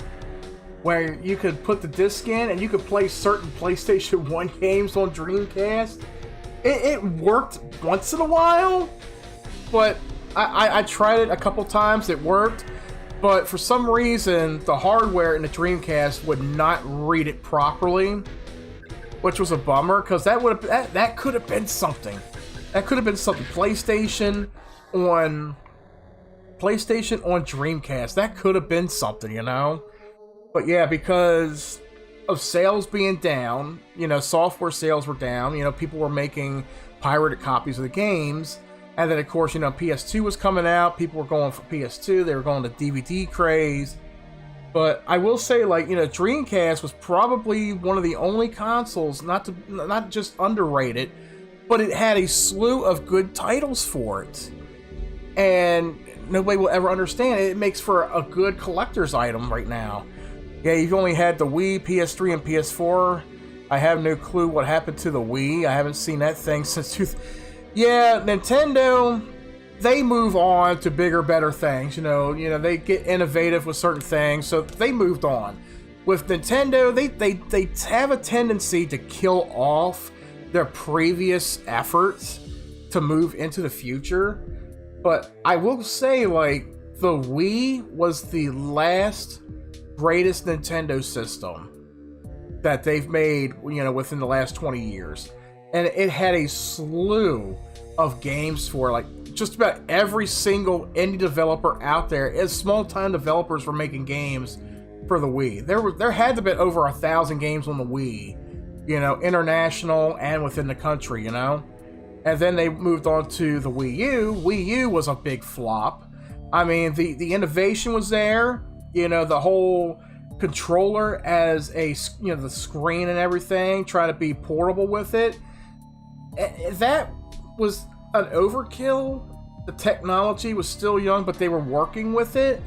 But the technology did not catch on with a lot of people. So the Wii U died off early on. The Wii U was only like 5 years old. And then, of course, while Nintendo is still working with handhelds, you know, you got the 3DS, you got the DS, and then, of course, here comes the next console, the Switch. I have a Switch OLED. It's a really good console. You know, it works as a home console or a handheld on the go. So the technology is there. You know, it's a good handheld if you want to play games on the go. So they learn from past mistakes. That's what Nintendo does. They learn from previous mistakes. So, you know, the Wii, it innovated motion controls. You know, wireless motion controls, which is what we see, you know, a lot in games nowadays. The Wii U innovated the touch screen with the, you know, attached controller to it. Innovative, which moved into the Switch. Not only that, you can, you know, detach the Joy-Cons, and you can go wireless. You know, you don't need a bar. So they took what made the Wii and the Wii U something else. What they took that innovation and they put it all into the Switch. So the Switch is kind of like a reincarnated version of the Wii and the Wii U. That's all the Switch is. But it's still still a good system. It's a good system, you know, to own and play. So I definitely enjoy it. You know, I got a slew of good games for it. You know, I still haven't beaten the newest Zelda. Was it Tears of the Kingdom? I've had a lot of fun playing that. You know what? I want to stream that, though. I want to stream Tears of the Kingdom. That is a good game to stream. Oh, shit. I walked into a goddamn massacre, man.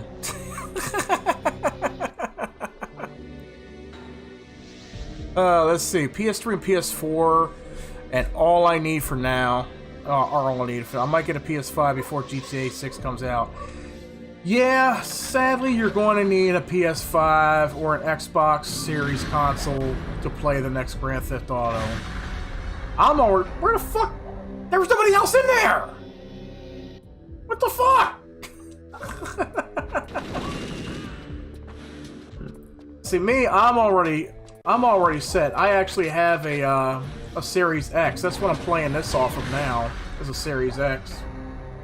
But yeah, you need a Series X or the PS5 to play the next Grand Theft Auto, which it sucks, but you know these gaming companies, they're moving into the future. That's all they're doing. They're keeping up. They're moving into the future, you know, with bigger and better things, that kind of thing. But the sad thing is, not everybody has the money to buy a PS5. Not everybody has the money to buy an Xbox One. Like, you know, they try to get people into that craze. You know, they try to get people into, hey, we're over here now. Where are you at? Well, I'm still here. Here you go, man.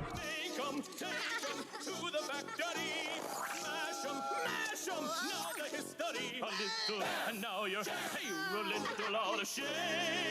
That's the way you do it when you play the Grape Escape. The Grape Escape game. Race through the crazy jam factory without getting sliced, squished, mashed, or mushed. Hey, this is... Sorry about that, guys. I had a quick, brief interruption. It's all good, though. But yeah, that's the whole thing. You know, the whole vibe with Grand Theft Auto. You know, they're moving into the future.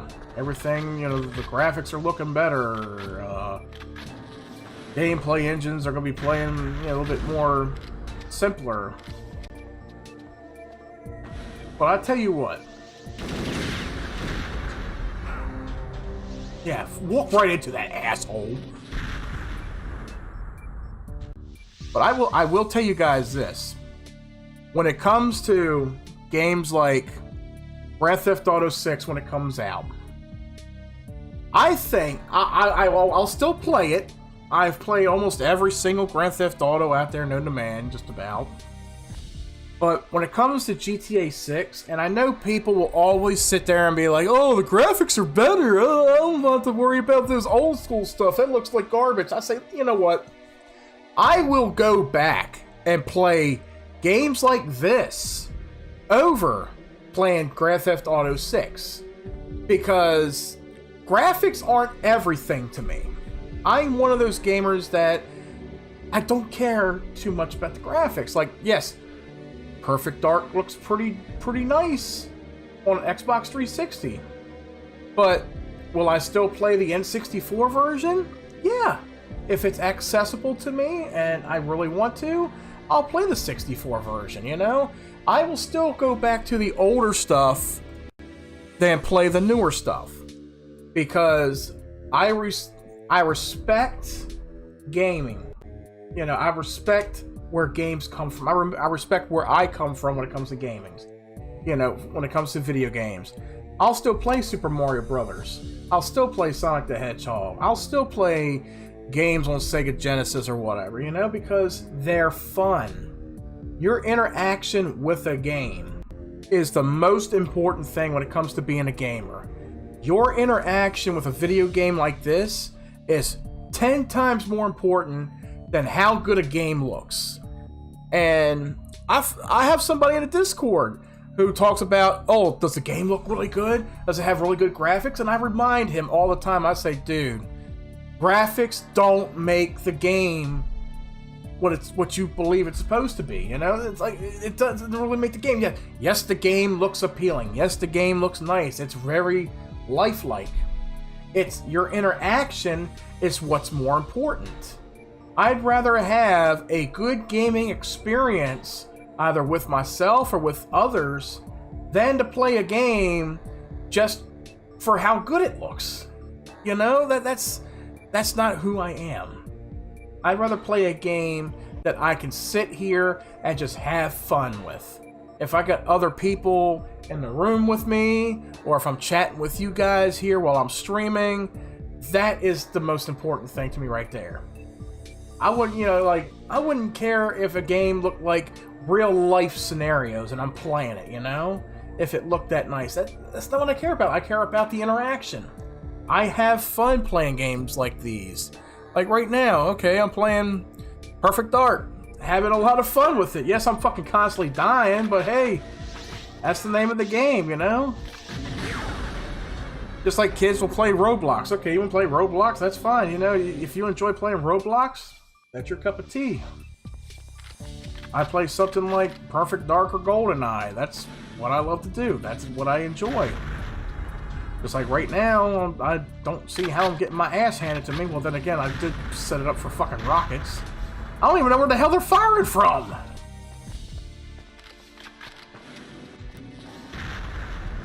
Here I am, a goddamn midget alien. I don't even think I got a single kill yet. What is the score? Holy shit. I only got two kills. Yeah, as long as the games are fun, graphics don't really mean shit. I'll probably be playing GTA 4 and GTA 5 10 years from now because exactly, dude. Like, I still play GTA 4 and 5 myself. That's if I feel up to it, yeah, but I still play those games. They're fun. I enjoy doing that shit.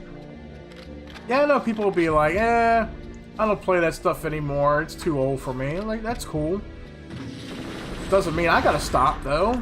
Yeah, I'm not gonna stop playing the stuff. I enjoy playing them.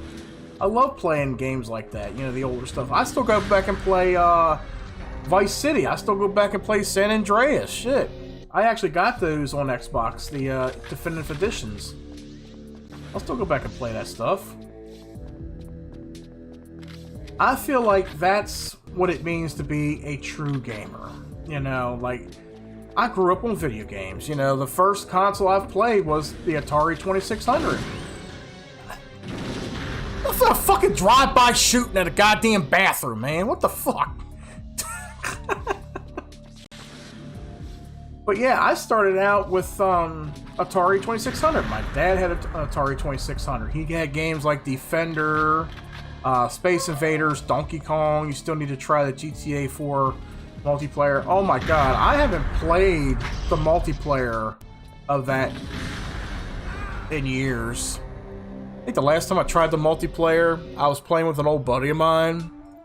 I took him up in the helicopter, and yeah, I jumped out of the helicopter, and he was like, where'd you go?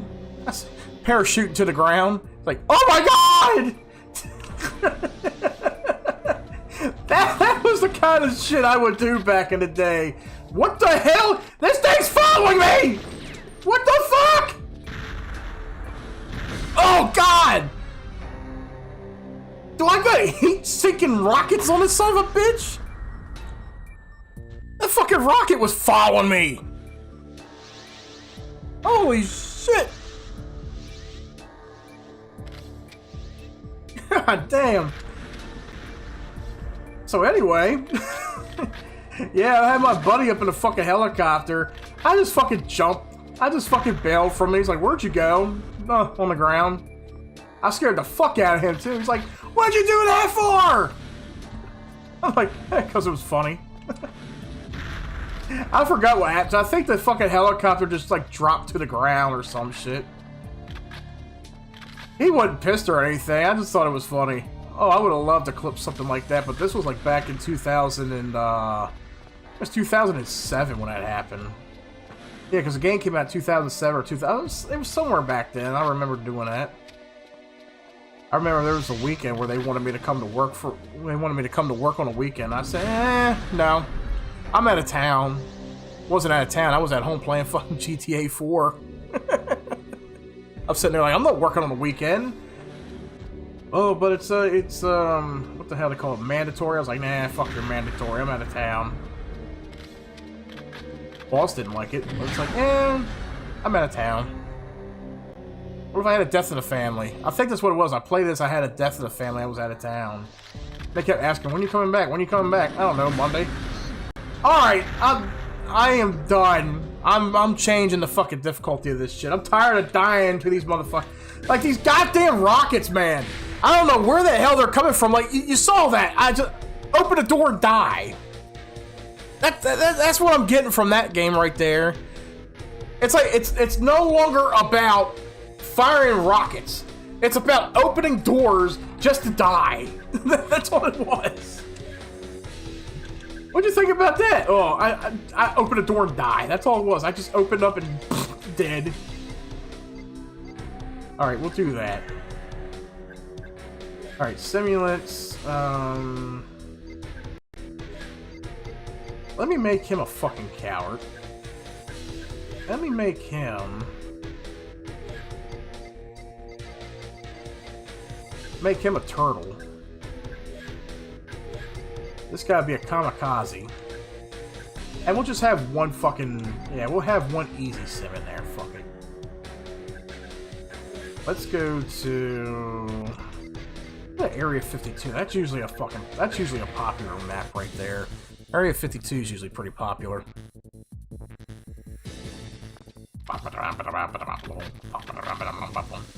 Played GTA 5 online on the PS3 back in 2017. I switched to PS4. Didn't play it again on PS3. Kind of regret it because the servers on the PS3. A lot of classic games on PS3 and 360 that are still online based, and they're shutting the servers down on them. But you know, you got people that are still playing the stuff though. It just makes me sad. Like there's so much potential with a lot of these games. Like, okay, what if there was a game with a server that's still up and running, and I want to play it, you know, and I want to play it so bad, but I can't because they're talking about shutting the server down, and I'm like, what, 10 years too late to play it? Like, that's not fair. I enjoy playing those kind of games, you know?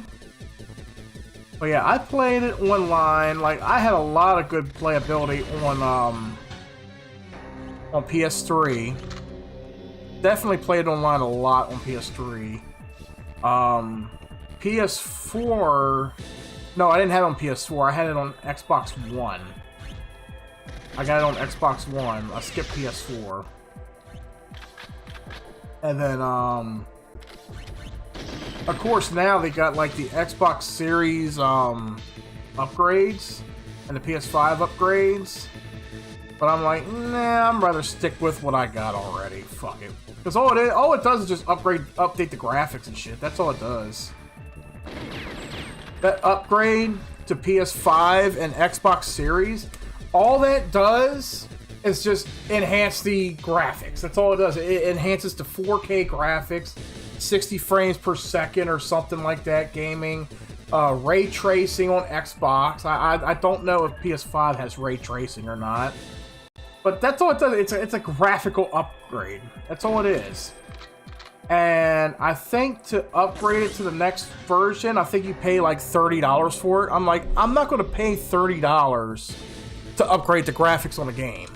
Yeah, I'm going to play the game as is. You know, if the servers are still going good between PS4, Xbox One, and Xbox Series and PS5, if the servers are still going between those, that's all I care about. I don't care about a $30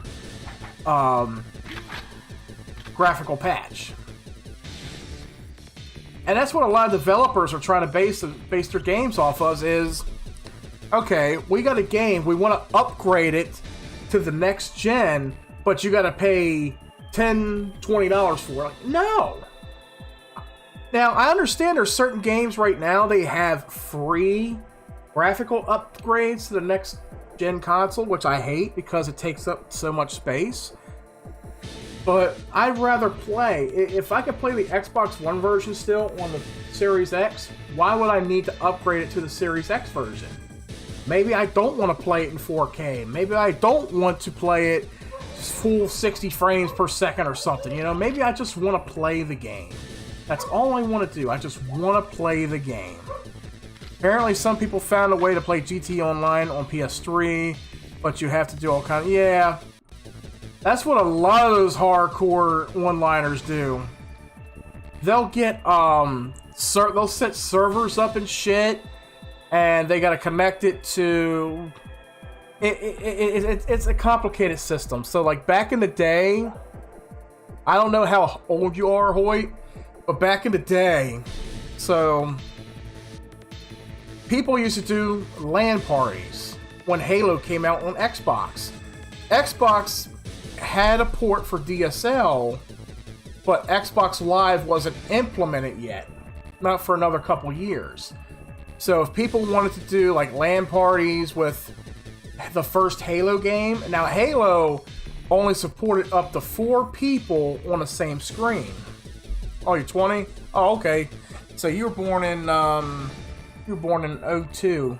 Okay, you were born in 02, 03. I think 03, yeah. You were born in 03, so okay. Back then, and you were young when it all happened, you know, like back then, Xbox, if people wanted to play like 16 players or something, or 8 players, you know, if they wanted to up the ante to double the amount of players, they had, I think modems set up, some kind of modems or servers set up, and they would have to have, okay, let's say like 10 TVs. They had to have 10 Xboxes. And everything had to be set up to a server and connected to these TVs also, so that people can connect with each other and play Halo, and you can have up to 8 or 16 people playing. That's how LAN parties used to happen back in the day, you know, especially like if you didn't want to do split screen for Halo, that's what people did. They did the LAN parties where everybody had their own TV and they had to have 4 Xboxes as well, but they made it work. Just like nowadays, now everybody can just get online and play on servers and shit. But that was the old school of doing shit back then.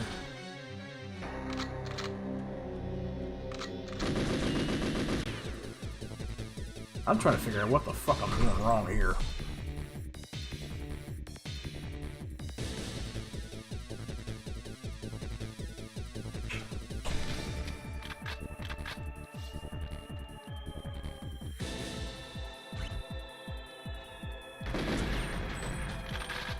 It's because I don't have fucking auto aim set up on there. Yeah, gaming has fucking evolved greatly. Yeah, it was fun, man. Unfortunately, I was never part of it, because I didn't know any... Well, I didn't get certain consoles until I was a little bit older. I was able to buy it myself or whatever. Like, I didn't own an Xbox until after I graduated high school, because I got like $500 or $600 for graduation. And I went out the next day to the mall, and I invested in an Xbox, copy of Halo, and Project Gotham Racing for Xbox. I tell you, my fucking time after that was, oh, it was fucking sweet. I'd fucking stay up for hours on end playing that shit, man. I had a lot of fun, but I never got to participate in any LAN parties, but that would have been definitely something else. I would have loved that. Just like with GameStop. You don't see too many GameStops doing midnight launches anymore. Which sucks, because I went to a few midnight launches at GameStop. Let me tell you, that shit is fun. It's like fucking nerdum in a sense. It's like, it's...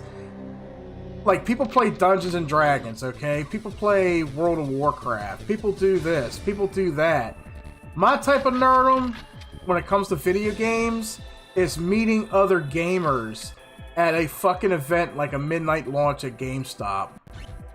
It's like, I couldn't tell you, like, let's see. So I was at a midnight launch for Resident Evil 6. I was there for Crisis 3 when that came out on PS3. I was there for Assassin's Creed Syndicate. Doom back in 2016. Oh, that was the big motherfucker right there. When I picked up Doom, oh my god. Let me tell you. But yeah, I went to maybe about 5, maybe 6 different events, you know, midnight launches.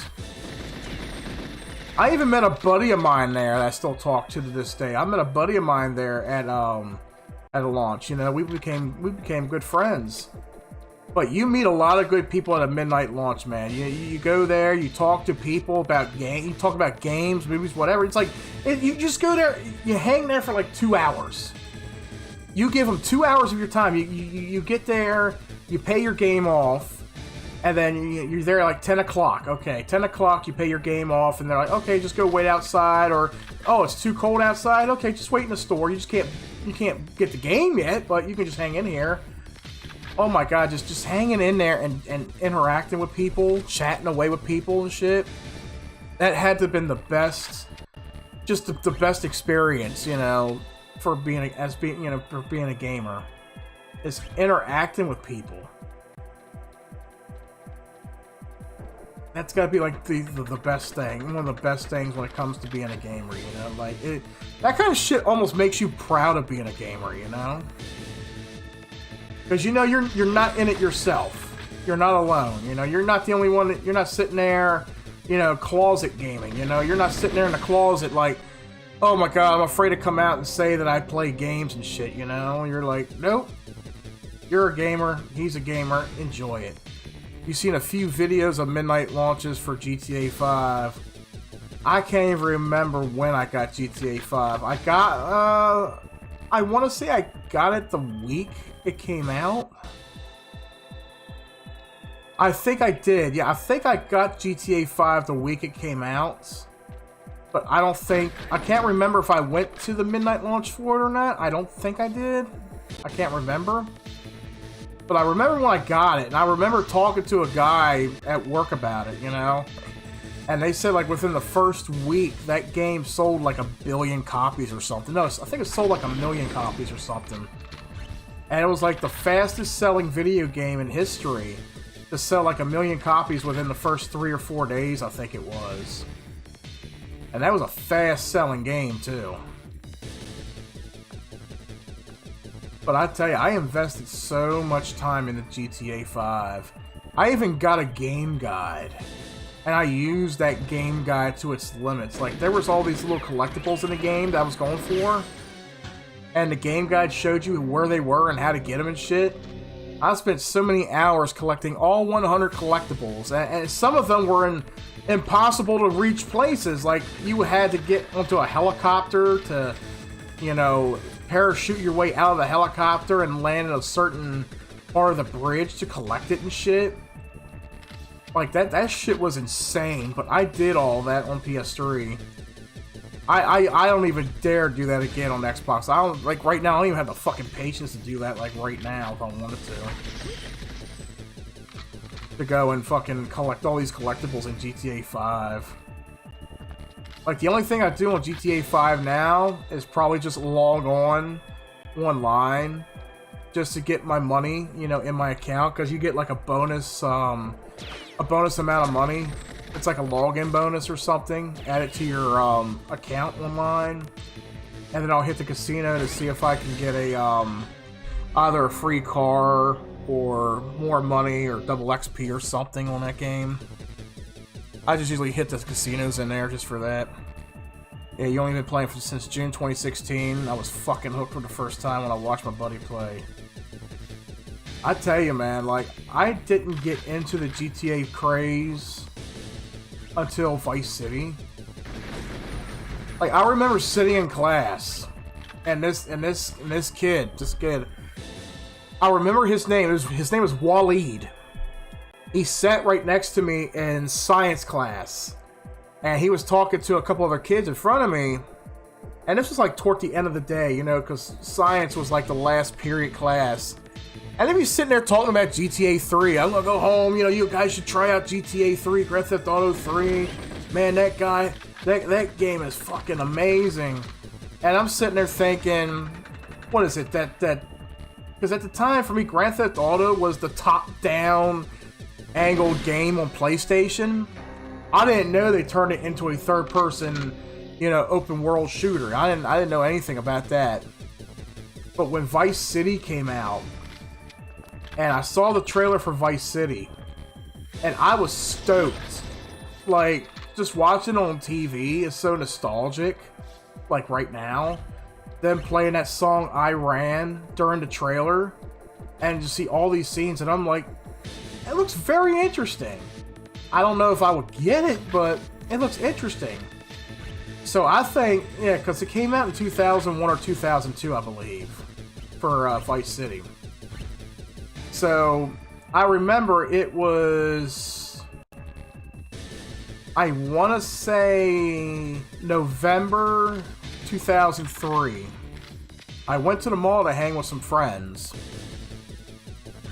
And it's a long story behind that. I'm not going to get into that. But let's just say I went to the mall and I went exploring GameStop. And I had enough money. You know, I had a good amount of money saved up. I ended up buying Dynasty Warriors 4. Because I played a demo for Dynasty Warriors 4 and I fell in love with it. That was one of my favorite hack and slash samurai games, was Dynasty Warriors 4. But then I saw GTA Vice City and it was on sale. And I you know, seen the trailer and I was like, I'm gonna try this out. Fuck it. And I bought Vice City and I bought Dynasty Warriors 4. And I went home that night and I popped in GTA and I started playing it. And I was like, oh my god, this game's the shit. I fucking love this game. This GTA 3 definitely seemed to be the first real GTA game. It feels like it, yeah, because the other ones on PlayStation were kind of like, yeah, they were what they were, you know, that kind of thing. But yeah, I remember playing Vice City for the first time, and I'm like, holy shit, this game's got it going on, you know? So I started playing it, and I forgot how long it took me to beat Vice City.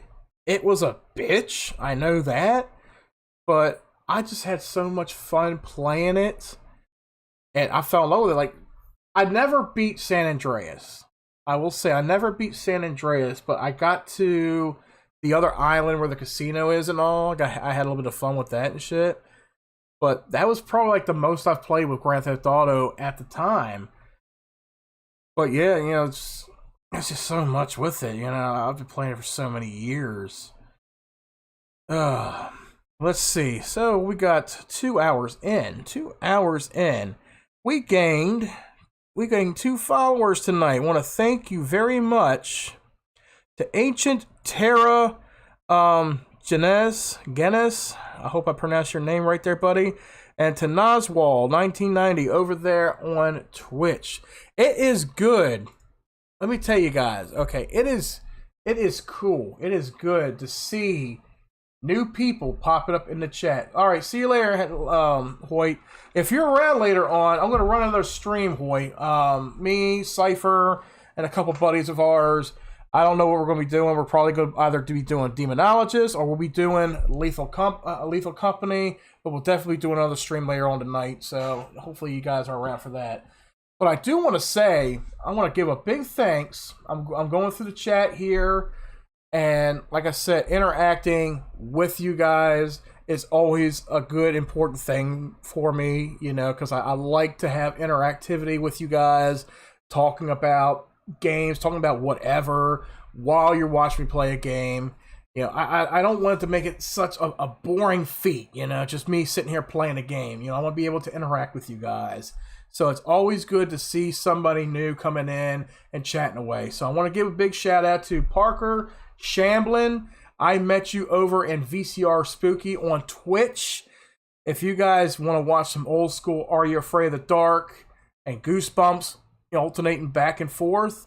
Check that out. It's VCR_spooky. Thank you to Tara Sano Genes. Thank you definitely for the subscription over on YouTube. Want to thank Nazwal. You come in here. You were chatting away good there, good buddy. And to Shiguru Ghetto. Thank you very much to you also, man. Also want to thank, everybody else who does come in and watch. Like, okay, Jeff was here earlier. Viral was here. Josh, sorry I didn't get to see your I didn't see your message. You retracted it, but good seeing you here. And Hoyt, as always, good seeing you here. And of course, my buddy Tom, who's always here in the shadows. Going to be streaming with him a little bit later, guys. Thank you so much. Who we got? Okay, that's just a stream pop up on there. Okay. So, guys, if you've yet to do so, if you made it to the end of the stream, if you guys want to, I'm streaming live on 3 platforms: Kick, Twitch, and YouTube. If you're on any of those platforms and you want to support us, if you want to follow us on there, whichever platform you prefer to watch us on, follow and subscribe, guys. Links are all down below. Also on social media, we're on X. And if you guys are on Discord, if you want to be up to date with what we're going to be streaming and everything, if you want to catch up with us, if you want to chill with us, you want to chat with us, whatever. Guys, get on Discord, hop into our servers today, and meet some new friends. We're always growing. The server's always growing. Once again, guys, thank you so much for being here with me and enjoying the nostalgia that is Perfect Dark. See you guys in a little bit tonight. If I don't see you guys, I'll catch you all in the next one. What we do here is go back.